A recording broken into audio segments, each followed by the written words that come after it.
Productions on the ground.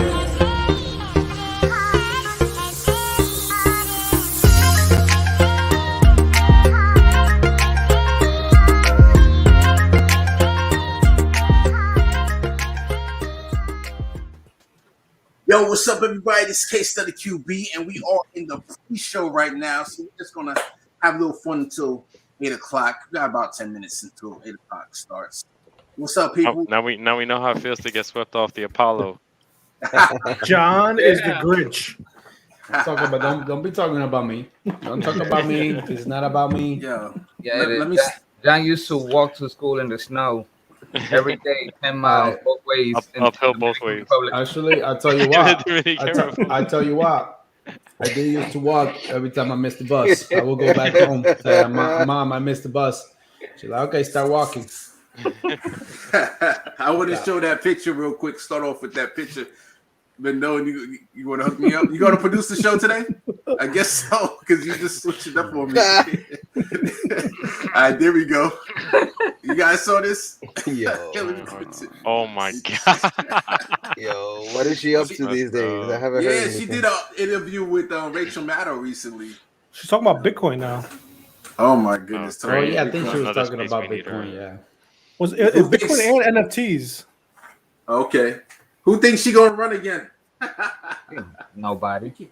Herself and Biden probably, and the Democratic Party. She might replace Kamala. Who knows now? I'm making that up. Oh my god! You want us to have a heart attack at the tender age of 30, mid-30s? They're not going to. Remember, it's gonna be Pete and Kamala ticket. They're gonna be like, this is like what is it? What do they call it? How do they say it? The election of your lifetime. Vote like your life depends on it. You think they'll make Kamala the VP again and put Pete as the president? Absolutely. Yeah. Imagine they put her VP twice. That's kind of messed up. They would do it. They are not happy with her right now from what's the rumors that are coming out of the camp, the Biden camp. Why are they not happy? Just because every time she goes out, she does like a Sarah Palin and like puts her feet in her mouth. No. Listen, what she should have done is that what she should have done is when Biden transferred power to her, when he went under, she should have just signed cancel student debt, and she would have been president in 2024. I know, but she's not that smart, unfortunately. She would have been like, "Here you go. I'm gonna do an executive order, canceling student debt today." I don't want to say not that smart because that sounds bad, but not that politically savvy. Let me put that. Yeah. I don't think she's that progressive. I don't think she even wants it. Yeah. If she does that, her career is over. Yeah. She have no future. She would have won because she would have ran. Then she could have run as a progressive. Let me show you guys this video just to switch up the topic. Unless you want to continue talking. No. Go ahead. Do your thing. You're here to stop us talking. I'm here this week to moderate. You're here to do up and didn't do last time. We missed the long. That's what they say. Like you don't know how bad you have it until you actually get to taste good. So Vendon, we appreciate you. This is a Subway. This is a beautiful Subway, right? Look at this. But somebody put, we got our own version of this in New York City. Oh my god. we got a better version because it's real. It's actually real. AR, VR. They're like metaverse.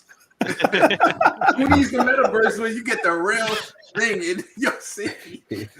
Oh my goodness. Yo, easy, defend your city, man. You guys are gonna kill me today. Oh my goodness. It's real life out here, man. This is what just to be born and raised in New York City. We gotta, if you can't survive this, if you can survive this, you can survive anywhere. That's right. That's what the song says. So this is another picture. Somebody giving their school, slideshow workshop. American imperialism in the Middle East, and then it says how white people effed up my homeland. You on the road today, man. Love the realness. Yo, yes. Who was it that said that it was a shank clip, but it was on Ebro's Instagram when he was talking. Yeah, it was you. Yeah, that was epic. It was like, you're talking about savages. Y'all the real savages. You used to lynch people and eat around them and then cut up pieces, send them home with your kids. That was crazy. I didn't know that part about cutting up pieces for the kids. Yeah, picnics. Yeah. Yeah, but I didn't know they cut up pieces of the souvenirs, keepsakes. Yeah, I didn't know that. Yeah, as keepsakes. I know they cut up the genitals and all that, but Yo, Cenk went in on that one. He was livid. Yeah, I just want to show you guys the biggest gang in America. Beware, mark of affiliation is the badge. Well organized, claim territory, typical clothing, heavily armed, and at the bottom it says gang member. Let me see if I could put you guys. I love that. Yo, send that to the chat. Gang member, and then this is another. Let me bring it up so that maybe you guys can see it bigger. U.S. police kill civilians at a much higher rate than police in other wealthy countries. So this is the rate of the United States, and this is the rate of Canada, Australia, Netherlands, New Zealand, Germany, then England, Japan. I mean, that's kind of a no-brainer because how many of those other countries even allow their cops to carry handguns? Carry guns, right? Yeah, that's true. That's true. Yeah, man. You know what's crazy is all on TikTok. You have all these guys in prison on live TikTok in the UK, and in the prison cells they have TVs, they have media centers, and you're like, what the hell? Yeah. Oh, let me give a quick shout out to PJ Holly in the chat. Give a shout out to PJ All for Nothing in the chat. Much love to y'all. Much love. Let me show this PJ video. Chris is back watching us live. Yeah. Oh, PJ Chris is in the building? Yeah. Oh, there she is. Yeah. What's up, PJ Chris? Much love to you. We missed you. Missed you. All right. Let me throw this up real quick.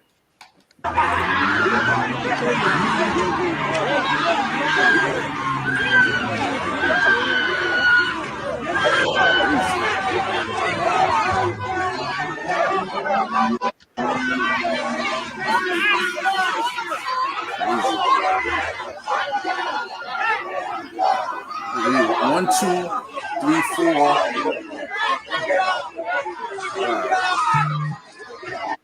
Wow.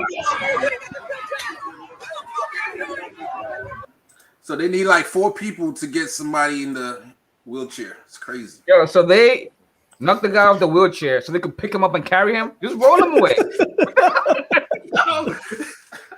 I still don't know how how they even try to justify it. They're like, oh, like he was fighting back. Yeah, like how does he try to justify? Yo, he rolled over my toe, man. He's a black man in America. Is very. I can't even imagine what it must be like just to exist.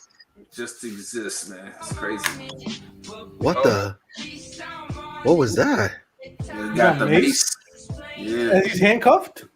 Yeah, that's a good question. I don't know if he's handcuffed because you would think it would be in the back, right? No, but he's clasping his hands, at least fingers interlocked. Yeah. He's just sitting. He's just standing there. They're not. Yeah. Yo, you're spraying them for no damn. What is that chick doing? Let me see. Let me play one more time. Why are you so toxic, chick? Nah, he's not even handcuffed. He got his hands locked there so they know he ain't trying nothing. I don't know the.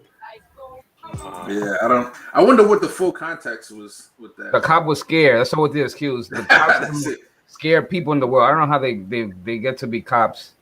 So Jason Cole, who's running for Congress, he put and let me see if I can make these bigger. But it says we can't keep this up. There's just no justifying it. Yeah, I made it small. This is not public safety. This is not protecting and serving. I totally agree with Jason.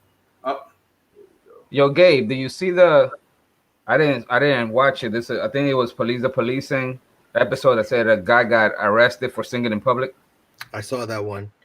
Yeah, that one. It was the police were at somebody's house investigating another call, and a guy's walking by singing like just a rap song with bad, lyrics, and the cop gets mad and he's like, "You can't use that language in public," and this and that.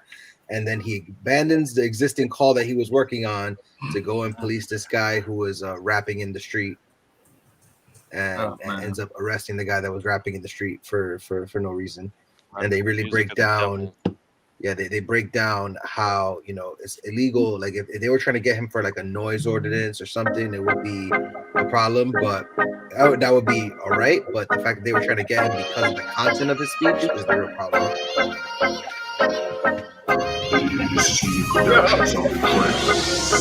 I was waiting for you to do the intro. I just got played off like the Oscars. Wrap it up, son. Wrap it up. Wrap it up, box. Dave, nobody cares what you gotta say. All right, John. I'm feeling like John. Everybody, we start the show. When the music is on, that means we start the show. All right. What's up, everybody? This is Case Study QB. These are my guys having fun. We back from the Thanksgiving break. I hope everyone had a great Thanksgiving. We might be a little rusty today, but it's all good. So let me go around the horn real quick. Bendone, we got Gabe, we got Izzy, Carlito in the chat, John. Well, not on the chat, but he's here. What's up, everybody? Let me go around the horn. Bendone, what's going on, my man? How was Thanksgiving? It was good. I got an ear infection on Thanksgiving days. That sucks. I know I had one recently too, so I know how that is. Gabe, go ahead, Beno. I was gonna say I've gotten more ear infections as an adult than I had as a child. Wow, Annoying. Too many headphones, man. Too much headphone use. All that Call of Duty. Maybe you should get the elf on the shelf to clean your ear. Yo, yeah, that's Gabe, how you doing, my man?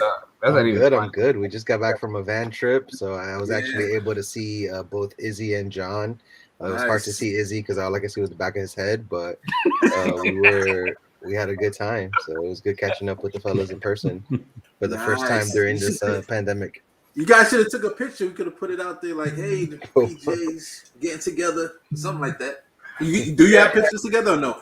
We do, but those are Izzy must remain anonymous. Well, you should have took a picture with Izzy facing the other way. Oh yeah, that would be funny. It's like you two there, and then Izzy's like, Izzy, how you doing, man? I'm doing all right. I'm battling Bedon for the top sickness award, but hanging in there. I'll be all right. All right, Carlito, how you feel? You know I gotta talk trash. My Knicks beat you guys the other day. Yeah, with two people getting injured in the game, but that's all right. I'll take it. We needed revenge of you guys beating us in the playoffs. My Knicks had to beat the Atlantic Hawks. Yeah. Nah, man, I got my booster, man, but now I'm wondering, like, man, should I have waited until the Omicron version is out? Yeah, that's true. This Omicron might be a doozy. Who knows? John, how you doing, my man? Doing good. All right. Let's get this thing started. We got, 2 no-call zones today. Going to see if that will be interesting. And we got 2 stories, and then we're just going to shoot the stuff and relax and have a chill, answer any questions in the chat, and have some fun today. All right? So the first thing we're going to go to is this first story. Let's go to the stories. Which story you want to matter of fact, I'm going to give it to Carlito. You start the rundown. All right. So let's do the first story. Bipartisan bill seeks to stop warrantless car spying by police by Sam Biddle at The Intercept. So recent automobile models rely heavily on computers for everything from navigation to engine diagnostics to entertainment, and entice drivers to connect the smartphones for added features and convenience. And they also lock them out if you got a Tesla. So this system locked drivers' movement while also downloading deeply sensitive personal information from the smartphones over Bluetooth or Wi-Fi, typically silently without their knowledge or consent. So legislation was introduced in both the House and Senate today that would force to obtain a warrant before extracting information stored in these computers, closing what the bill sponsors say is a glaring, outdated loophole through the Fourth Amendment. The measure was introduced in the Senate by Oregon Democrat Ron Wyden and Wyoming Republican Cynthia Loomis, and in the House by Republican Representative Peter Mayer and from Michigan, and Democrat Representative Ro Khanna from San Francisco. So there are carve-outs for commercial vehicles and some emergency provisions in the Wiretap Act and U.S. Freedom Act, enabling the government to get a warrant after the fact, but it doesn't. But overall, it sounds very good. So does this pass, or would someone say this is an attack on police? I think it'll pass. Go ahead. You think it'll pass? Yeah, I mean, well, it has bipartisan support, right? So we got at least from the introduction. At least from the introduction. At least the sponsors, anyway. Yeah, but I think that it's going to be hard for Republicans can make any case they want because they're lunatics, but it's going to be hard for them to say individual rights, my privacy, my rights, and then not support a bill like this. I mean, there's really no reason not to support it, regardless of who you are, as long as you care about the privacy of your own data. But this scared the shit out of me, honestly. Like, it was so crazy that your data can even be uploaded to the car like this. That's not even something I was aware of. I rent cars all the time. I have no idea how many of those cars have my data now, and the fact that they can just tap right into that, I mean, that it had me on a goose chase, afterwards, trying to figure out like how that even all happens. I mean, since when do cars get access to your images? Easy about to start doing helicopter. It's just biking Helicopter. everywhere. Just Or biking just biking everywhere. it, just on my two wheeler. I was thinking about this one. Normally, when you have bipartisan support, it's usually either something really terrible or something self-serving. And I think in this case, it's very self-serving because all of these politicians, they probably wouldn't want their private conversations or their private information from these car rides being made public. So I doubt they're doing this in the interest of the people. I think it's very, very, very self-serving, which is why it will pass. I would You add know a what? third option. They also become bipartisan when it really doesn't matter. And I'm not saying this doesn't matter, but this is like, nobody has any like teeth in the game to lose. Like, it's a very easy thing to pass without anybody complaining about it. So that's another time when they might come together. The police will You know, probably complain. And they're gonna sell it as like, oh look, you see, DC will come together and work on things that really matter. Yo, And I they don't always I try to disagree sell this it time. like, I think this actually sounds good for once, for the most part, because I mean, these guys, they might just have their own drivers or the same person that drives them around all the time. So they're not going around from Uber to Uber, most of them. So that's not it, for self-serving. And they do have the carve out for commercial vehicles, and if something happens, oh, police wiretap afterwards. So they have an out to get people if they really want to get somebody that's important. If it's like a journalist or something, they could go after them. But regular people, they don't care. They're not gonna get anything out of them. So this is a rare chance that it actually sounds like real bipartisanship from the sponsors, because I'm sure somebody will say, "Hey man, how are we supposed to protect people if we can't see what they're doing? If you pull a killer over, how are you gonna know who he was calling or where he's at with his location?" So somebody will complain for sure. But But as far as the sponsors, the bill sounds good. the article didn't really talk about how this data gets pulled, right? It's not like, I mean, I'm assuming they have to impound the car and probably connect to it somehow, or I don't know, maybe they can connect to it without even impounding. I'm not sure. Yeah, they had probably from the ODB or DBC or BDC port on the bottom. Yeah. They said they had some kind of basically companies that do it. Um, they call it like onboard telematics data. So the cops basically contact these companies that'll do it for them. And the other thing is too, like, we got to take this to the automakers. Why are they saving this data? Who gave them permission to even take the data off of our phones and then on top of that save it? We've never consented to that. That's crazy to me. I wouldn't be surprised if at some point they wanted to sell it, because that's what a lot of people are doing nowadays. Like right now, currently, actually, this is a good question. I wonder if they fixed this. Under Trump, they made a law so that the ISP can collect your data at the router, right? Before, you could get around stuff with the VPN.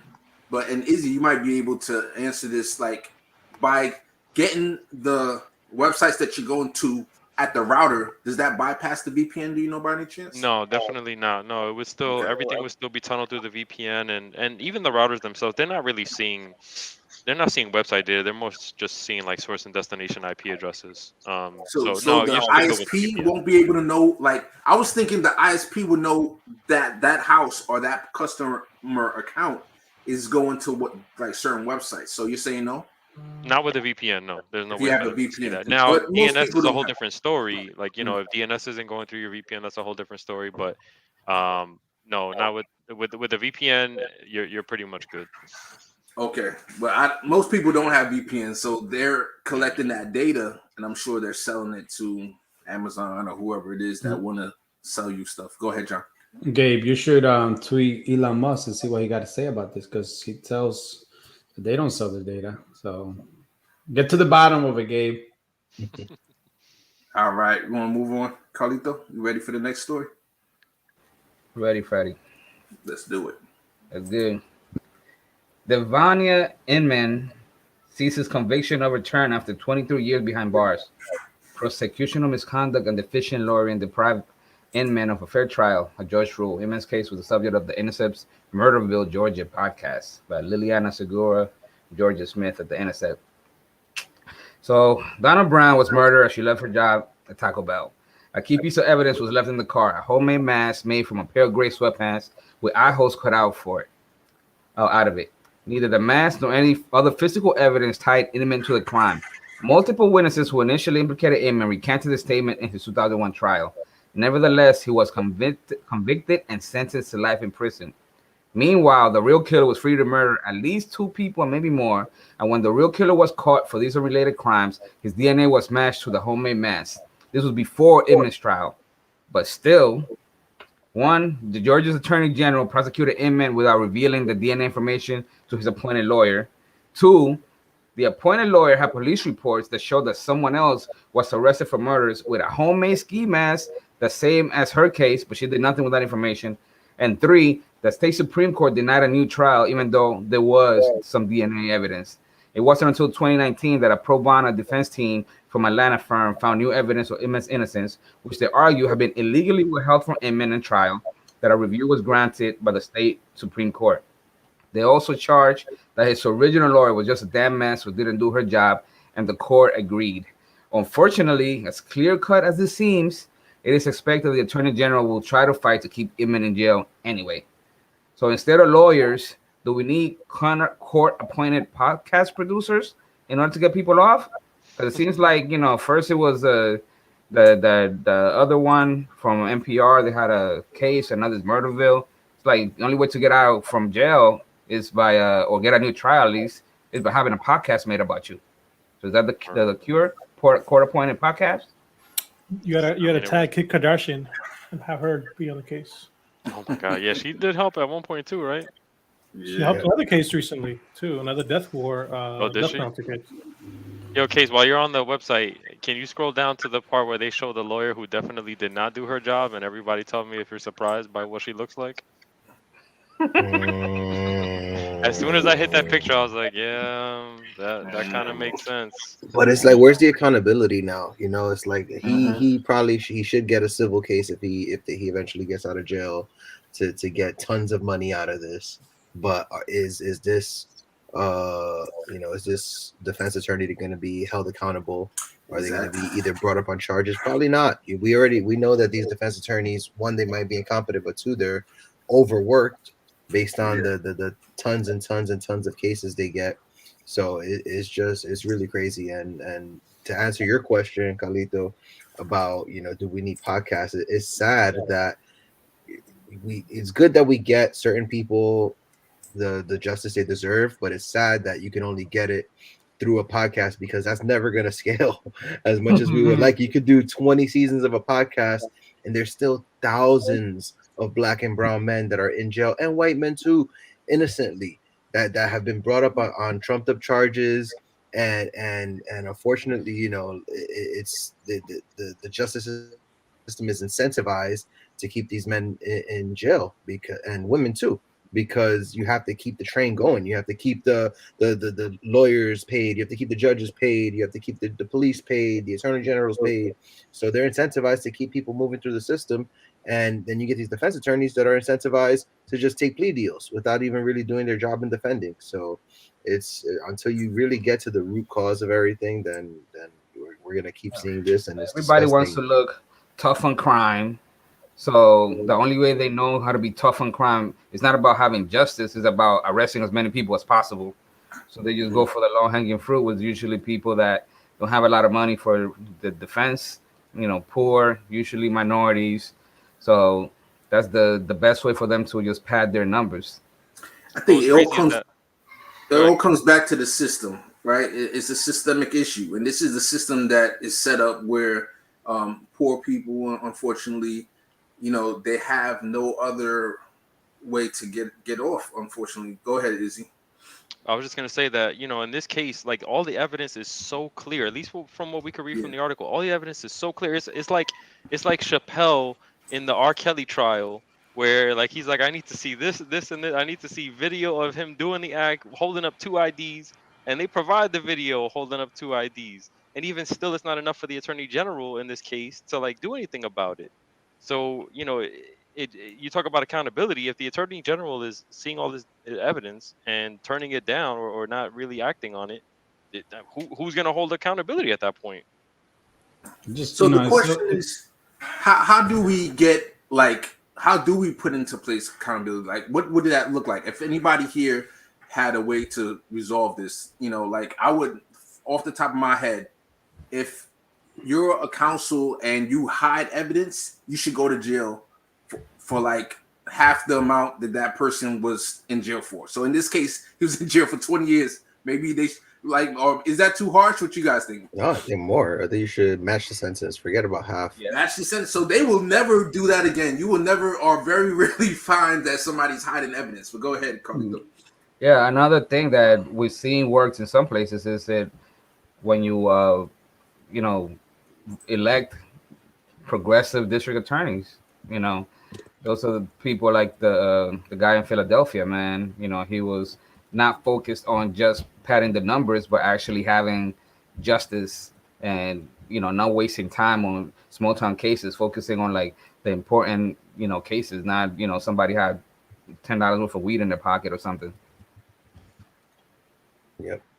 There's a saying that is better that 99 people go innocent, 99 guilty people go innocent than one innocent person get convicted. So in this case, we have to change, I mean, the whole system, but you can start by separating like the prosecutor's office from the police, that they're not incentivized to work together, and it should really be an independent division versus having them in the same areas and have them back each other up and all that good stuff. Yeah, because that was the case with the Ahmaud Arbery case, because everybody was saying like, oh yeah, finally justice, but at first the attorney general or the district attorney at the time, they were like, nah, there's nothing going on, don't arrest anybody.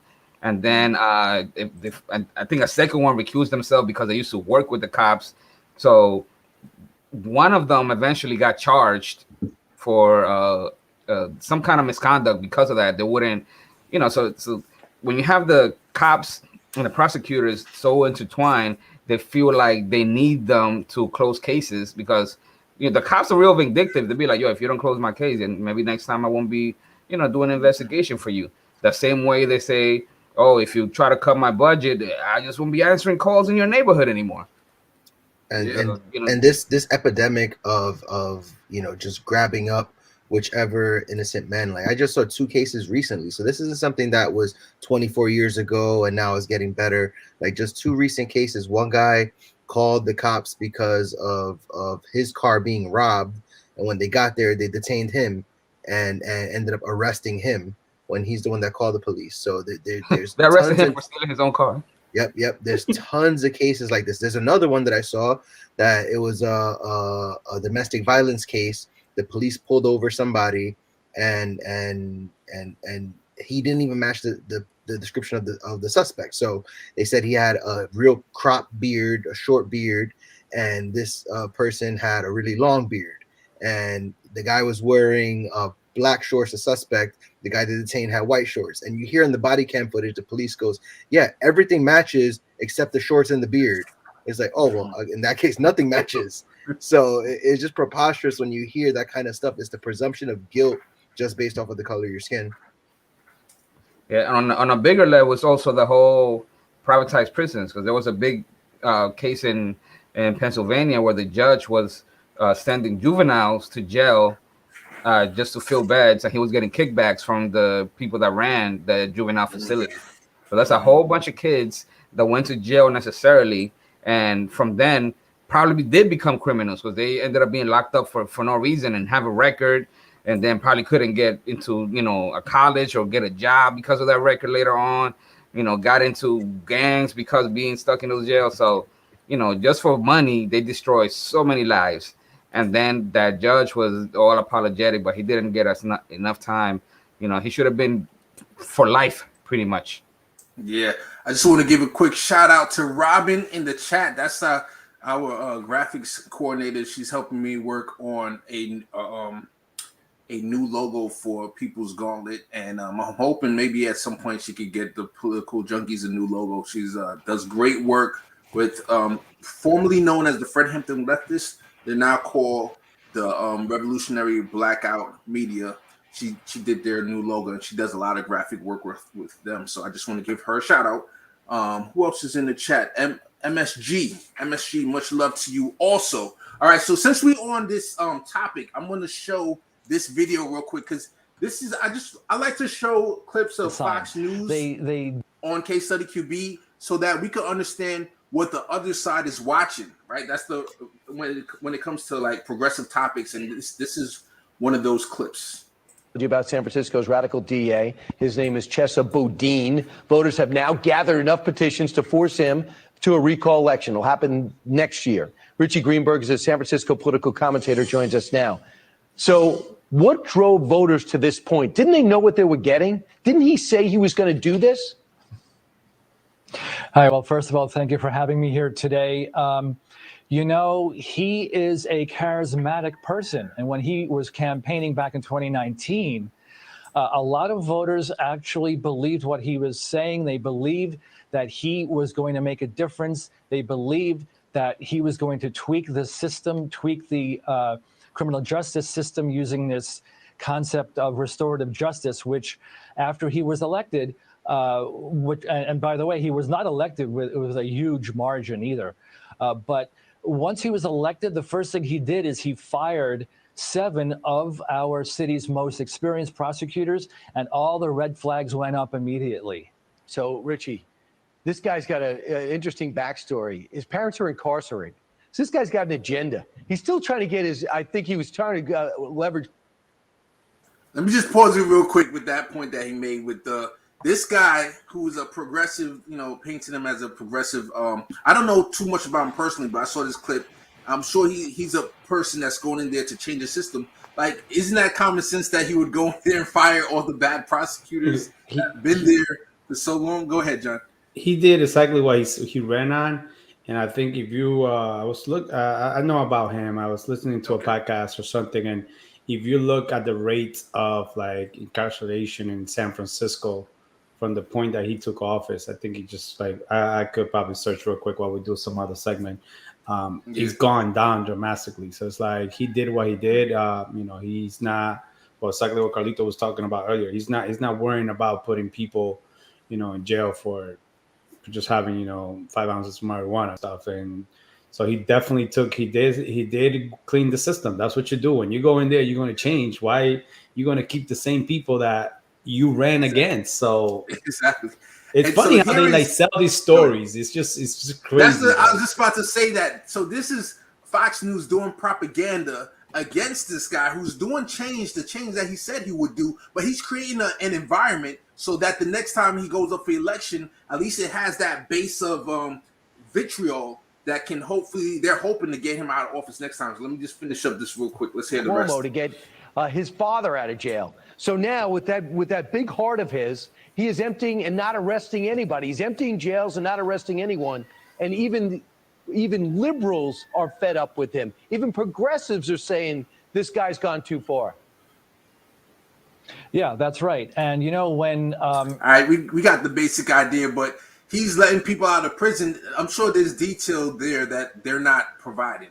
And they're also probably providing fake details because what progressives are mad at him? Like, where's the detail there? Like, tell us, please. Name those progressives. Out them, please. This is the same people. I guarantee you, this is the exact same people that did the new song and recall for California governor. Like, they're not happy. Is the same thing here. Like in Virginia, we're going through that. Like these people are recalling every school board member. Like you can't get them offended. You get them offended, like going to go in and they're like, we got to get rid of them. And they just want to go into a recall. I think even one of the school member, she ended up like resigning because she was like, I'm getting threat against my family and stuff. And that's what they do. Wow. These people are bullied. They just bully you into you go in and you resign and they make your life, miserable. So, well, guess who is trying to get him out though. Police unions. Wow. The Yeah. progressive police unions. Yeah, police unions, including one. There was a famous guy. I think I can't remember his name. He's like he had like a Latin last name. The sheriff there. But they are. That he wants to get the DA out. You're saying? Yeah. Okay, He wants to get the DA out. But they're famous for being basically a gang with tattoos and everything when they kill civilians. So they got initiation and everything. They're like famous for being gangs out there. That's The cops, just like the clip the picture you were showing before. That's exactly. So we're gonna go to this. Right?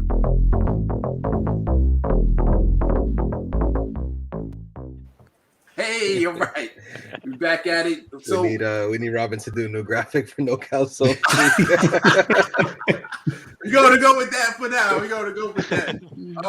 So I want to bring up an issue that's been going around and been talked about on Twitter, and that is, should Jamal Bowman be kicked out of the DSA, the chapter that he was in or that he's in? And this is an article from The Nation. It's called "Purge at DSA: Why are activists trying to expel Representative Bowman?" So I just wanted to bring up the article. We didn't have to read it or anything exactly, but we all know about the topic, and I wanted to get everybody's opinion. And for those who don't know, that's here for the first time, like Robin and MSG, No Cow Zone is usually a topic where I like to pick topics where we have people on different sides so that we have like a debate. But the most important thing about when we have these debates is that we can really disagree really hard, and maybe we don't even come to an agreement at the end of this clip, but we all don't cancel each other. We're all friends. We're able to disagree and move on and not cancel each other. All right. So with that said, Obama I'm not going to 2.0. Who got what you said, John? Obama 2.0. Well, that's a big accusation. All right, you go ahead and start off. I have said it before. These dudes got Obama 2.0 written all over him. Let me go ahead. Finish that thought. No, what you think? Do you think that DSA should have kicked him out or not? And this is Jamal Bowman right here. I'm sure people know. Go ahead, John. If he's not doing what they believe and stuff, yeah, why not? That's what we talked about. We talked about this in previous episode. Like, should we primary people in the left, right? And we all agreed and said, like, it's the same concept. If they don't feel that he's living up to what he ran on, what they supported on him, and he's not doing what he's supposed to, yeah. Anyone with the opposite opinion? Go ahead, Khalid. Yes. Oh, okay. Oh, Izzy opposite. I'm more with John. So I'll let Izzy go first. Okay, go ahead. My take is that my take is that I really don't care if they kick him out or not. To me, it's just semantics. Honestly, that's how I feel. But I've said it before, and I'll say it again. There is no way Jamal Bowman ever gets elected or reelected without the support of the Jewish community in his district. They are massive in his district. So he has to, unfortunately, play this game. I don't like it. I don't want him to play this game. But if we ever want him to keep that position, if we want him over over an Elliot Engel, who's way worse, this is the game he has to play. So, if the DSA wants to kick him out over this one thing, because as far as I'm aware, I could be wrong, but as far as I'm aware, he's not really like quote unquote conservative on any other issues, right? Like, this is the one thing where he really screws up because of his district. But outside of that, I mean, is he not a progressive in any other areas outside of Israel? I mean, yeah, he is, but again, the one example we could talk about with the DSA, I believe it was in Nevada, where they went in guns blazing and they're able to take over the whole state apparatus pretty much. So they got to do what they got to do. If it's been working in some places, it could work in New York too. The only thing is they should know that whenever big votes come, they know who they're gonna support. They're gonna caucus with him. They're not gonna have him, give him all the benefits of being in the DSA if it's not, really standing up for what they believe in. So they could kick him out, but they don't have to be, enemies all the time. They can just caucus when they need to. But we always, everybody, and I think you're the biggest one who always uses this line, right? Like, Don't let perfection be the enemy of the good, right? So if this is the one thing that he is not good on, this is the one topic he's always going to screw up on Israel. He's always going to be not supporting BDS. He's always going to be, voting for stupid $5 billion Iron Domes. This is the one thing where he's always going to screw up. We have to accept that at this point. But if this is the But only thing, well, go but ahead. when he went, when did he run on that? Like, was that like, to me, like my biggest red flag that I saw, like the minute I saw Obama was like endorsed this guy, I was like, there's just But he something never he there. never ran on pro Palestine. He never ran on dismantling Israel or anything along those lines. He Let never me ran let on me that. let me give you a perfect example. No, but we don't know, like, what DSA. He is a DSA candidate, right? Let's say the People's Gauntlet, right? Let's say we have a candidate goes through the People Gauntlet, and at a certain point doesn't follow those beliefs of the People's Gauntlet. What would the People Gauntlet do? Will you just still But he's support him? never Just flip flop. But that's what I'm saying. He's never flopped. And now let me put it to you this way, because this is a better example. Let's say we have someone in the People's Gauntlet who has one area of the gauntlet where we don't agree. Let's just say that happens theoretically. then they Do we shouldn't be cancel him part of it. altogether? But do we So, cancel him altogether? They shouldn't be part of it. They so shouldn't this is the even be good a thing candidate about that you run on. this is a good thing about the People's Gauntlet is, and I tell candidates this all the time. The point is for you not to tell us what we think we want to hear. The point is for you to tell us what you think. So, for example, if in your particular district, Medicare for all, that term is demonized, right? But you might be for universal health care. But so tell people like, no, I'm not for that term, Medicare for all, but I am for such and such and such. Or maybe you're not for Medicare for all at all. We want to know that so we know if we should make you our people's champion or not. You know what I'm saying? So basically the point is if Jamal Bowman did the People's Gauntlet when it came to Israel versus Palestine, which is in the foreign policy gauntlet, he would have gave his point of view that then maybe we wouldn't even be surprised by the time when he voted against that. You So understand what I'm saying? let me throw it to you this way then. Let's say he's our perfect candidate. Let's say he does everything he does currently, plus he votes pro-Palestine, plus he votes anti-Israel, right? He'll never get reelected. I guarantee you, he will never get reelected. So who goes in his place? If every single time you run in that district, you are not going to get elected without the Jewish support of that community, who's going to end up in his place? Just another Elliot Engel, right? Or maybe even worse. So what's the alternative? And Yeah, I don't know about that now, because now I don't want to be just catering to one issue voters, just about Israel and that's it. Yeah, I don't know if, what if he's giving everything else but that? Carlito, let me just bring up MSG's question real quick because it has to do with this. How is he worse than Engel if he's voting on doing exactly what Engel did? And I think He's that's the not. Well, point he's that not. he's He's making. not Yeah. doing exactly what Engel did. And I don't know. Maybe you mean worse than Engel. I'm not really sure what you mean by worse than Engel. He's not voting the same as Engel. Engel was a corporate Democrat. I mean, he was basically a centrist Democrat. Like Bowman, at least is progressive on the other topics. Yeah, I was curious. I think the House passed the Defense Authorization Bill, and I was trying to look up real quick if he voted for it because I would be curious if Jamal Bowman voted for it or not. I don't know if anybody in the chat, if you can look that up, let us know. And then Which here's bill, another. Chase? Which bill? The Defense Authorization Bill. I know that's about to come up in the Senate, but that's the National Defense Authorization Act, which is like that defensive bill that always comes up. It always passed, and they always pass like $700 billion to the defense. So that's what I'm talking about. You know what I'm talking about now, Izzy? Yeah, I don't know what his vote was. I really don't. Yeah. So if anybody in the chat could look it up, I don't want to spend too much time from the show. But then also MSG has one more critical set. What progressive policy has he actually pushed or ran on, though? Bowman is a clown and he's now trolling the left with his silly tweets. He's legit being patronizing.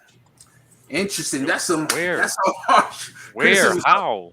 Like I would say go ahead. Go ahead. You could just leverage these insults, but where? How? I don't. How is he being patronizing it with this? I don't understand. Where are these? What are the facts to back this up? John, you want to jump in? Or? No, to me, I always said, like I told you guys at the beginning, you guys always, call me crazy. I talked to you guys about when we talked about what was that, the Justice Democrat. You're like, oh no, same thing. There was something about Bowman that is just it has always been like iffy about him, and that's why I call him, and still will always call him Obama 2.0. There's just something that I don't. It doesn't sit straight with me, and I'm not going. I don't. I again, like, Easy brought a good point. Like, but it's the same thing. Like, it's like we look at AOC, for example. Always talk about AOC, right? If she's only catering to the Latino community because it's very heavily Latino, then it's like you're not doing anything else. Like, I get it, you're just doing one community, but you have to be able to do the broader picture. And that's why, if DSA doesn't agree that he, stand for what they believe in, kick him out.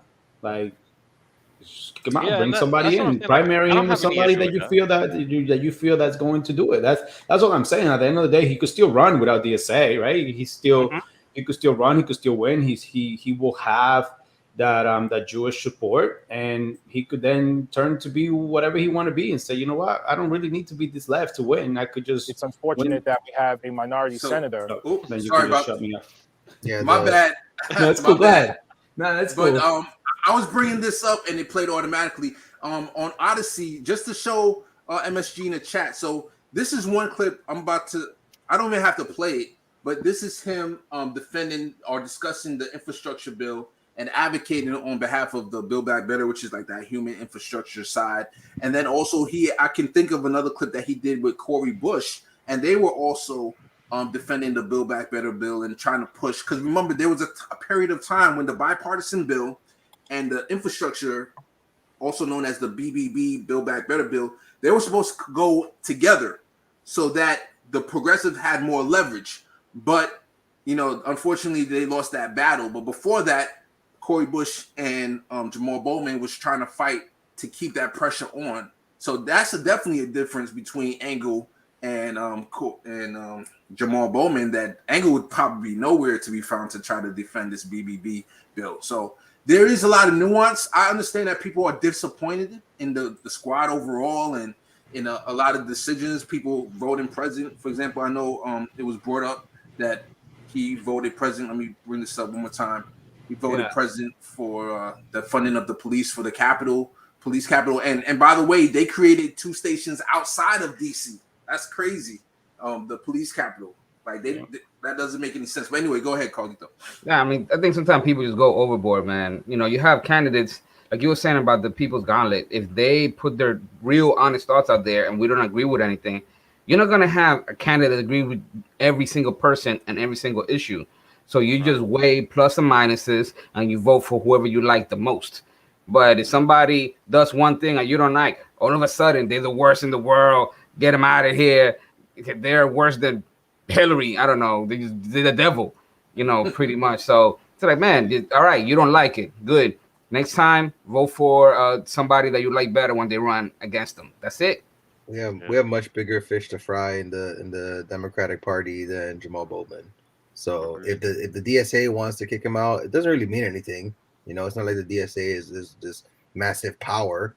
So they could kick him out. They can run from the left, and we can put pressure and try to bring him more left. But overall, I'm with Izzy. I think that he other than the extra support of Israel, that I don't see much problem with his positions. And I've seen him do several fire clips on CNN.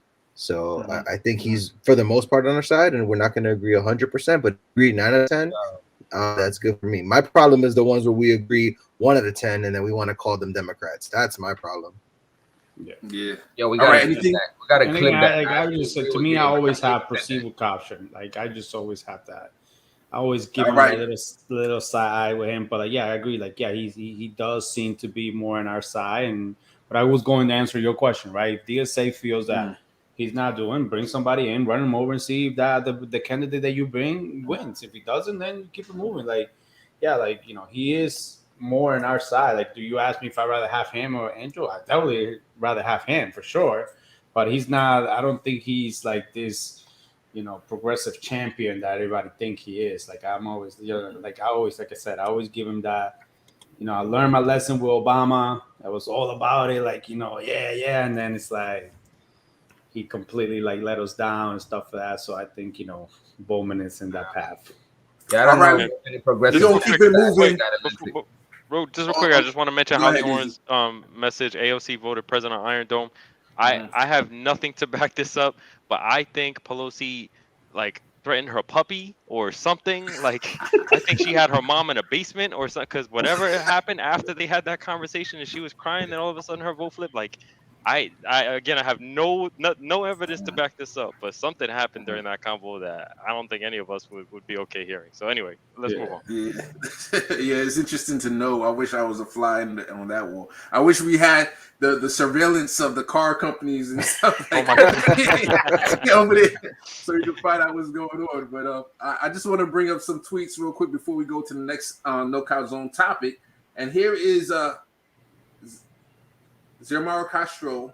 Likely victory is a testament to the will of the Honduran people to have their voices heard and their votes counted. So this is a socialist candidate who take commanding lead in Honduras. So in other countries, there's definitely a left resurgence going on. So I thought that was interesting. First of all, they messed up by saying likely candidate because you don't know what kind of tricks they're gonna pull. So don't put the cart before the horse, man. Yeah, because they had a U.S. back. Go ahead, Gizzy. Sorry, is she running for president? Sorry, that's a good question. I'll check it out. I think so. I think so. Says she is. Yeah, leftist. She's a former president ousted. Yeah, she's the wife of Manuel Zelaya. Zelaya, a leftist former president ousted in a U.S.-backed coup d'etat in 2009. So yeah, president. She's on track to defeat the right-wing candidate. So she could get, she could get eliminated also, either a coup or any other way, because we know how they do, and we know how the U.S. does. So, the good thing with Latin America, they do it in the public, and they were like, "Yeah, we did it." The U.S. they'll tell you like, "Nah, we don't do that." Yeah, they'll just keep the JFK documents, not disclosing it for like the next 100 years or something like that. It's crazy. But anyway, this is the full article right here. Check it out in Common Dreams, everybody. Let me go on to another. So this is something that happened in the Twitterverse. Twitter suspended the account of this STESFA, who has been crucial in raising awareness about the regime change war in Ethiopia. He isn't the first to be censored. So it's just sad that Twitter is censoring these accounts that's reporting on atrocities going on in other countries. So I just wanted to highlight that real quick. And then here's the United States in 2 photos. Here's the first photo. A man who spent 36 years in prison for stealing $50 from a bakery is now set to be freed. And then, Kyle Rittenhouse gets, he kills 2 people and gets let go. So. Kyle might be a no cow zone we could do. Yeah, that might be a no cow zone. Spicy. That people have different. Oh Lord, don't even tell me. Oh Lord. Gabe, don't even tell me. I said talk about Kyle, and you guys said no. After all the Tulsi video. Gabe. The calzone. Gabe, go ahead, Izzy. Gabe, I always stick with you, Gabe, but I may forever leave you on this one. Yo, do it. Are we jumping in? Are we diving in? Gabe, I will forever leave you, Gabe. Gabe, like, don't do it, Gabe. If you call Kyle Rittenhouse a national treasure, I wouldn't say he's a national treasure. I would definitely say that his behavior was not ideal. I just think the media narrative that came out and that was prevalent, and myself included, and most people thought is not really what happened. Like the theory of he went across state lines to do this, and yes, he had the gun illegally, but because he wasn't old enough to have it, and there's a lot of other facts there. But in the moment, in the heat of the moment, it's very clear that he was somewhat in danger. Now the question is, did he create? How much of that danger did he create? He got hit with a skateboard. There's like a lot of things that were happening. Don't make it like a cut and dry case. So I think in order to be found guilty, you have to be found guilty beyond a reasonable doubt. Do I think he's guilty of the weapons charge that was dropped? Totally. I think he's 100% guilty of that weapons charge that unfortunately they dropped. But he's is he guilty guilty of of the weapons murder? And also when you look at the background of the gentlemen that were unfortunately killed, it seems like a lot of one was for sure very, very unstable, was causing problems during the protest. Wow, That you're was doing this too. Oh my Wow. god. All right. Now we're going I into wish I had the backgrounds. tweet Oh my god. handy, because there was a tweet from somebody in the military that was saying basically, if you're already going into a situation with a whole bunch of the illegal stuff to begin with, and you're already there, anything you do after that, you're already like almost like an enemy combatant. Like you're already like just the presence of you being there, you're already guilty by just being there already. But I don't have the exact tweet. But yo, first of all, there was video that wasn't even allowed where he was saying like in a different situation, somebody was like, I think they were stealing from like a Walgreens or something, and he was like, "Damn man, I wish I had my AR with me or something." So he already, if you add that in there, he already has the frame of mind of a vigilante. It's like, yo, if I had my gun, bam, and then something's going on in a state he doesn't live in, and he go over there and bring his gun illegally over there. So you already know from that frame of mind that he wants to smoke. He's looking for it, and the judge threw that out. And the judge was treating him like a baby the whole time, letting him pick, the names, whatever, out of the ballot himself, not allowing the victims to be called victims, but call them rioters. It was sort of set up from the beginning, man. So let me just show this. That's real a separate quick. issue. I Dave, totally give agree. it back to you. But Matt said, he said that he was carrying it legally. Oh, wait, first of all, he said not. I think he agrees with you. This person, Matt Chicago, because he first said defending oneself isn't ideal. Now he said ideal, but he meant ideal. What? So he's on Gabe's side, and then he also said, and they dropped it because he was legally able to carry it. So from what I understand, Matt Chicago, like the gun, he was underage to even have a gun. From what I understand, am I right? You do remember, Gabe? 17. So the gun was in his dad's house in Wisconsin, so he didn't travel across state lines with it. So now the question, I don't know the laws of Wisconsin. I know Wisconsin's a lot more open with gun laws. So I think it's an opportunity for us to become more educated. I do agree, it's poor judgment to go and put yourself in that situation. Like, why go out there with a gun and play vigilante? I totally agree with that. Now, once you're there, and if somebody comes at you, it's a terrible situation to be in, and it's something that he could have avoided by just not going.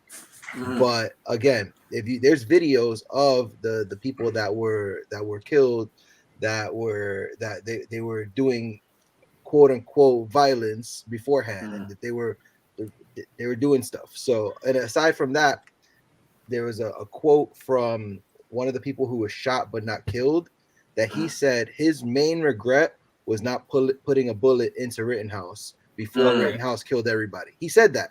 He had the gun. He fired the warning shot. He said, my main regret is not putting a bullet into Rittenhouse. That automatically proves that there was probably lethal force that could have been applied to Rittenhouse, and Rittenhouse was in possibly defending himself. Well, I'm not a judge. I don't know every single intricacy of this trial. I haven't gone into the transcripts. Then why you even defend him? You should leave it alone then. I'm saying it's not beyond the reasonable doubt. Listen, just in a cursory glance. I remember a case where somebody started an argument with somebody over a parking spot. Like, it was outside a store.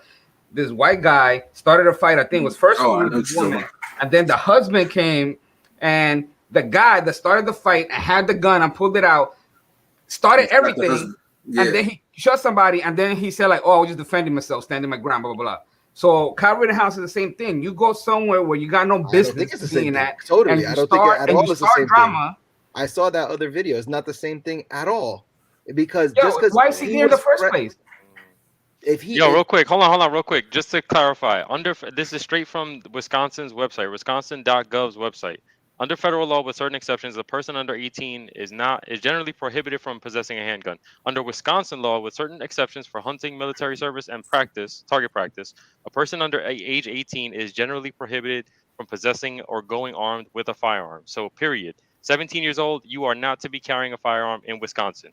End of story. If you're there with the firearm illegally, Matt, end of story. You should not be there. You are already causing drama as or conflict, as Carlito mentioned, that you are illegally a part of. So anything that happens to you at that point, oh well, how can that be self-defense? I just think that, like, again, this goes back to, like, let Carlitos. I'm gonna purchase AR for Carlito. He's gonna go from Georgia to Virginia and go to a protest, and then let that be the same case. It's gonna be let's see what happens. He's not even gonna get to walk. He's not even gonna get to walk bigger here. problem. Yeah, Overall, but Matt, You cannot say nobody could here sit here and say, like, oh, I went in there because I thought it was my duty to protect those businesses or protect whatever I needed to protect. Anyone that goes in there with a gun went there with an intent. He went to intend to prevent those people to do that because he wanted to do that. So at the end of the day, you can't come here and talk about, like, this and that and whatever. Like, he did what he did and he knew what he was doing. Yeah, I want to reply to Matt Chicago. He said he's not guilty by law by being there. He's not guilty by being there. He's guilty by instigated by going there. If you're just minding your own business and somebody comes at you, you do what you got to do. But if there's protest going on and you're like, yo, I'm going to go against this protest and I'm going to bring my gun with me, especially somebody that already has in his history said that I wish I had my gun to stop shoplifting. That's the frame of mind right there. Somebody that wants to be a vigilante. And then afterwards, he's running around with freaking terrorists. So he's obviously the kind of person that wants the smoke. Yeah. All right. Unless anybody has anything else to say, I don't think we're going to solve this here right now. And we got 9 minutes. Stop watching Tulsi videos. Stop watching Jimmy Dore. You people are losing it. Stop that. Like, seriously, get away from those crazy-ass videos. I haven't seen Tulsi. I have seen Jimmy Dore, and I have seen Matt Orfalea talk about it. And Matt Orfalea is somebody who the progressive community was very much behind when he was making Bernie videos. And months ago, Matt had done a breakdown of the video of Kyle Rittenhouse. And I also saw a Colio Noir did a breakdown of the video way back when. This is before even the trial started, going into the self-defense aspect of it. So I think, what I'm challenging is two things. I'm challenging the media narrative that was created around Rittenhouse. I think that is he probably the best guy? No. Is he probably a 17-year-old jerkhead? Yeah, probably. But again, in that moment, was he in danger? I think we have to go frame by frame, and that could be you can't do that. You cannot do that. Because that's what they teach cops. No matter what they do, whatever is happening the second before he shot the gun, I'm in danger. That's what they say, and that's what they use for cops. No matter what happened up to the time of the shooting, it's irrelevant. But I'm in danger now, so I could use the self-defense. You cannot That's what go you're doing start here. something. Whenever we see a big case, whenever you see cases, they always go into the background. What's their set of mind? What's their intent? What's their malice? Did they plan on it? All of that goes into consideration in the case, and the jury was not allowed to see it. My one of my big problems with this is not so much that he got off, it's more so that Black and brown people don't get that equal treatment.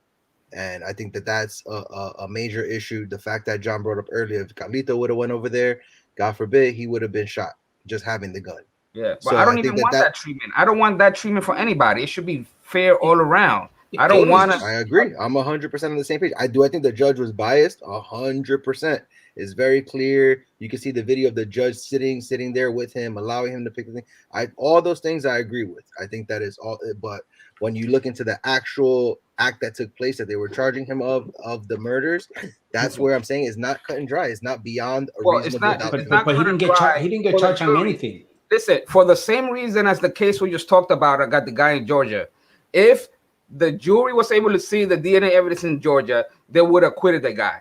If the jury in Wisconsin would have been able to see the videos and all the stuff from the past about Kyle Rittenhouse, then they would have seen his frame of mind beforehand and would have made a different decision. So if you don't show everything, maybe you don't blame the jury because they weren't allowed to see everything. plus the judge's bias. But us from the outside in, I mean, now we know more, but we see more than the jury was allowed to consider. All right, I gotta stop this conversation because we got 5 minutes left. I really want to go to the next one, but good. This is what it's about, baby. No calzone. We have heated discussions. Gabe is getting canceled. And then nobody gets canceled. For real, yeah. At some point, no calzone is gonna have to end, and it's just gonna have to be canceled. Gabe, I'm usually with you. Not today. And that's the whole point. We're not going to agree on everything, and that's why we're here. But when are we still agreeing at this point? At this point, next time you ring the doorbell at my house, I'm not opening the door. All right. All right, so this is going to lead into our last. I didn't even expect that to happen. That no calzone topic came out of nowhere. I started something, and it took up like 15 minutes or 10 minutes of time. Anyway, but let's go into this real quick. And I'm going to play this video, and then I'm going to tell you what the no calzone. Well, you guys already know, but this is going to have to do with it. But Chip Roy, a Republican in Texas, said, quote, people here have got to get thicker skin about representing the people and doing their job and not making everything personal on the floor of the House. You know, that's Chip Roy. He's a conservative in Texas. I heard from a moderate Republican yesterday who said, this is unacceptable. Marjorie Taylor Greene cannot be the face of our party. It's going to hurt us in swing districts. It's going to undermine our chances of winning back the majority. And said Kevin McCarthy needs to stop taking his moderates for granted. Yes, they're catering to some of these fringe members because they're the most vocal. They're willing to go on the record complaining about McCarthy. No coincidence, McCarthy and Marjorie Taylor Greene had a phone call on Friday after she complained about his leadership. Well, let's remind people what she said about Kevin McCarthy, because when you say, you know, they're going on the record criticizing him, openly saying maybe I won't support him if Republicans do take control of the House. This is what Marjorie Taylor Greene said about McCarthy. Kevin McCarthy has a problem in our conference. He doesn't have the full support to be speaker. He doesn't have the votes that are there because there's many of us that are very unhappy about the failure to hold Republicans accountable while conservatives like me, Paul Gosar, and many others just constantly take the abuse by the Democrats. I've demanded it. I want Adam Kinzinger and Liz Cheney kicked out of the GOP conference. So she's giving a listed demand. So let me just pause it right there real quick. And basically the no calzone topic is, can House progressives learn from the right wing, or in this specific case, Marjorie Taylor Greene, on how to negotiate with the establishment? So I saw the thumbs up from Gabe. Like, before anybody answers, real quick, can you imagine if that was AOC sitting in that chair next to Cori Bush or Jamal Bowman saying, hey, we're not going to give our vote to Nancy Pelosi to be Speaker of the House unless they do such and such. If they legalize marijuana or put it on the Schedule 1 or any of those demands that we've talked about. What you guys think? I think Cori Bush would be very mad at you if you compared her to a Matt Gaetz. I think that's what I just want to throw that out there. I don't think we have a Matt Gaetz progressive equivalent. I'm just saying that. Just putting that out there. Now you guys go ahead. You understand what I'm saying? They're both on the same radical fringe. Okay, you're joking. I just want to make sure. I'll tell you this. In theory, yes, you got to negotiate hard. You ask even for more than what you expect. So in theory, yes. In reality, we've gone over this so many damn times. By definition, they're not even conservative. The conservatives, they want to conserve. They don't want anything to change. They don't want anything to improve. They actually want to roll things back. So it's so easy for them just to say no. Meanwhile, for us, we actually care about people. So that's our weakness. You know, sometimes saying no and stopping everything means people go hungry, people are starving, and they use it against us. So there are things that we can learn from them, but we cannot use them all the time, unfortunately, because we don't want people to suffer. We're going to be here in 2036 if we're still around. And Carlito's going to be like, yeah, you know, progressive, we always got to give in because we care about people. Did I say that? Did I say that? Come on. I mean, do we want to start this again, John? Really? No, we always, this is the thing you always use. You always come back into that. Like, dude, like, no, at what point do we say enough is enough? But what you going to do? What you going to do? Because I always tell you, you want to fight, you primary, you fight as much as you can up until the point where you have to do something. We had this conversation before, right? They could have hold there and said, oh, we're not going to vote for Nancy Pelosi. And they went in and voted for Nancy Pelosi without giving them anything. Nancy Pelosi is going to be a champion. Nancy Pelosi goes in and says, oh, it's going to be both bill or no bills. Oh, we already talked about that. It's going to be bills, no bill. Then it goes in and it's like, nope, screw you. We're going to go and do this. And here we are again. They were supposed to going to get this whole big bill that, Nancy Pelosi, we gave in because we care about people not getting anything. And 2022, they're going to lose the House. 2024, they're going to lose everything. And 2032, we're going to sit here and we're going to be talking about the exact same thing. So at what point do we just say enough is enough? If we continue to do, we're basically doing the exact same thing the Democrats are doing in every election. Copy and paste the recipe, continue to get the same results. The progressive movement is doing the exact same thing. We're going to continue to give in because we just care about people. And, something is better than nothing. We continue to use that. And moving forward, I have a lot of answers to this 10 question. years from now, we're going to have that. One of the simplest ones is this. My bad, John. I keep No, doing it's this cool. to you. Go ahead. You do what you got to do. I'm trying. I swear I'm not cutting you off. This is why Bendon gets the analytics. And this is why you didn't invite me to Thanksgiving, right? Because I keep cutting you off. Right, this is why when we vote as a board, that case is no longer a producer. We know why. One of the simplest ones is this. You have to elect an enforcer to Congress. What's an enforcer? An enforcer is somebody who actually agrees on all the policy stuff that we talk about on this show all the time. But more importantly, not only are they with us on policy, they have that crucial leadership quality that all the lefties in Congress don't have and completely lack. And, I don't care if I'm hurting any of their feelings. Some of them watch this show, but you need a leader who's willing to take the fire from the media, from Democratic leadership, and from the Republicans. And from my analysis of the situation, every time there's one lefty who says, you know what, I'm going to go out on a limb and do this thing, then you get like 8 of them that follow. They're like, yeah, me too. But it always takes somebody with courage to do the right thing in the first place and somebody who's willing to be hated to do it, willing to get all this crap from elites. And they're very rarely ever willing to do that now. So a good example I could think of is, and this is not even one that I necessarily agree with, but it illustrates the point well. So Cori Bush called for anybody who questioned the results of the election in Congress that they should be expelled. Basically not allowed in Congress anymore, no longer Congress people. Now, behind the scenes, when that idea was being floated around, virtually everybody was like, I don't want to do that. It took one person, Cori Bush, to say, actually, I do want to do that. She went out there and made that argument. And then like a bunch of other left Congress people were like, I want to jump in front of that parade. I want to lead, because Cori Bush had gotten some like positive press over that. And they're like, okay, yeah, now I'm on board with that. And so what we need is an enforcer, somebody who's not only correct on the policy issues, but somebody who's going to lead. Because here's the thing, sometimes you go out on a limb and you do get shit on, not just by Democratic leadership, but also by Republicans, and most importantly, the media. All right. So check that out. I clipped that. He had a longer video on, nihilism and, being the left feeling defeated. And I thought it was an excellent video. I clipped like 3 different things from it. And Holly Horn said, did he inhale helium? No, I sped it up to 1.25x. And I think I'm so used to like speeding up my videos that I thought that was okay, but apparently somebody else tweeted at me like, "Hey, why is this so fast?" So listen, that's why I said that in theory you could learn from it, and in this situation, there's nothing to lose because it's not a bill for like shutting down the government or something like that. This is, where is the loss there? So you could take it on a case by case basis, and it's fine. But on the cases that is not. You got to think about it, and you guys all know, who do the Democrats answer to? Is their donors, corporations. If we say like, hey, if you don't do what I say, we're not going to vote for you, you're going to lose to Republicans. And corporations get paid regardless of the Democrats or Republicans in there. So you guys got to stop thinking that, if we hold them accountable, they don't care about the seats more than they care about the donors.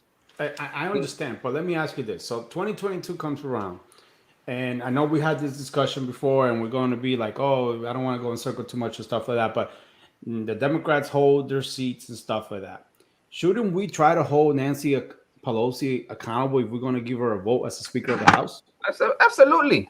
Exactly. So that's what I'm talking about. Like we just be like, we're just going to support her because we may not have somebody and stuff. Like we need to get something in return. We need to say like, if you want to vote for Speaker of the House, you need to agree to this in writing or something that you're going to do this for us. If not, we're not going to vote for you.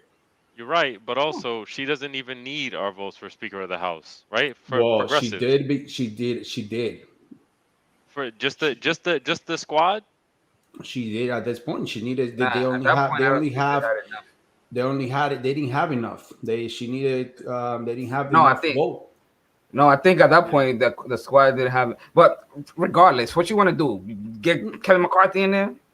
No, that's No, what that's not how the it works. problem. That's not how it works. That's not how it works. Because even right now, they're gonna, as you can see, there's going to be a fight coming up for, and we all. I don't know if anybody here who does not think that the Democrats are going to lose the House. Like we all predict that the Republicans are taking back the House, and as we see, they're prepping for that right now, where they're saying, "Hey, Kevin, if you want our votes, this is what you got to do." So he could either try to get some moderate Democratic votes, which actually I can see moderate Dems voting for him more than the opposite, than moderate Republicans voting for Nancy Pelosi, which is what she would have to get. Kevin McCarthy, though, would not be, from what I understand, Speaker of the House. Matter of fact, they even talking about having Donald Trump be Speaker of the House. That's the latest thing that they've been talking about, because anybody could be Speaker of the House. Yep. But let me just read this tweet real quick.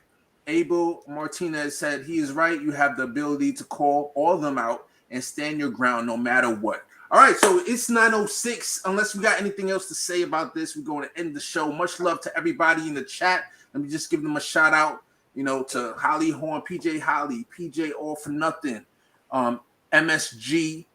Miss G in the chat. She had a really good one. It was say what you want about the conservatives, but they fear their base, and that's what they don't have on the Democratic side.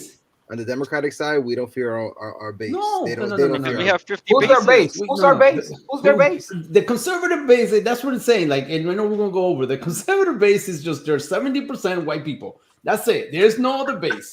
And then so you can't go and say like you gotta please them. And again, this people want to get upset and they want to be like, oh, you're going after us and blah blah blah. You want us to stop thinking that you're not racist. Stop putting these racist people in Congress.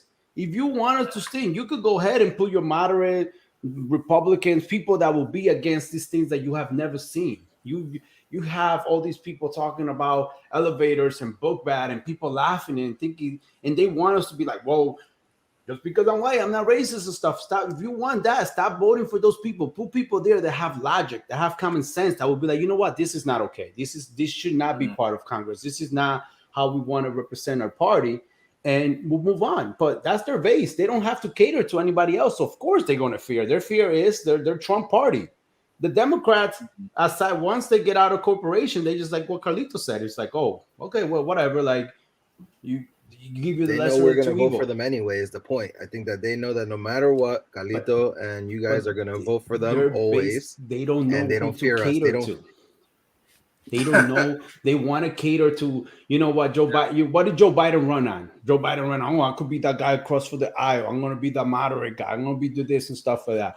And they don't know, like, the Democrats always be like, oh, if you're Latino and you're black, you just need to vote for us because what other choice you have? That's all they do. And that's how they do it. Listen, that's why I keep talking about primaries. And then Gabe keeps saying, oh, we're going to vote for them anyway. You know what? It always depends who the other person is. You talk about the lesser of two evils and blah, blah, blah, blah. But look who's running. Look who's running. I said it last time. I say it again. If there's somebody that's going to shoot me in the face and somebody that won't, I'm going to shoot for the one that won't, period. All right. So we said bring up the 9 p.m. comic. Pedro, like, get out of here. All right. So as Pedro plays us out, much love to everybody. Let me just hold on. Jesus, he like really turned it up. PJ Chris, I want to give you a shout out real quick. Even though he's producer of the year. Robin, much love to Robin for coming through. Matt Chicago, even though we had some disagreements, I hope he's still there. And mad love to you as well. And everybody, Miss G, everybody else, Carlos, and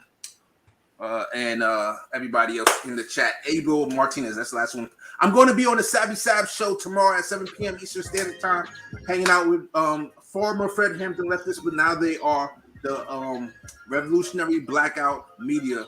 I'm going to be hanging out on her show at 7 p.m. So check me out over there. Anything else? Let me go around the horn real quick so that my people could say bye, Bendome. Anything? Any last words? Peace. Gabe. All right, Izzy. That's it. Gabe is canceled. Gabe is canceled. Carlito. Captain No. Go You got the no Go comments. Hawks. Go Go Hawks. Hawks. John.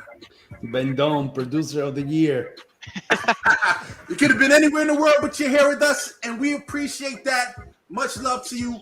MSG and Abo, you guys keep coming on. Miss G. Miss G. Miss G and Ava, if you guys keep coming on, we're going to give you the status of PJ. You know, like everybody else, PJ, Holly, and everybody else. So much love to you. Let's show the last card, Bendone, where we give love to the Patreon peoples.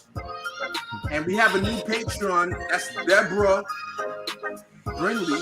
I got to add her to the card, but we have a new person, Deborah Brindley. Much love to you. Thank you for being a Patreon over there in France, I believe. I think she's giving us some Nice. France money. Much love, everybody. Merci, merci. See, Miss G. finally we got the correction. Miss G. This is like a Maya and Mia. I know, right?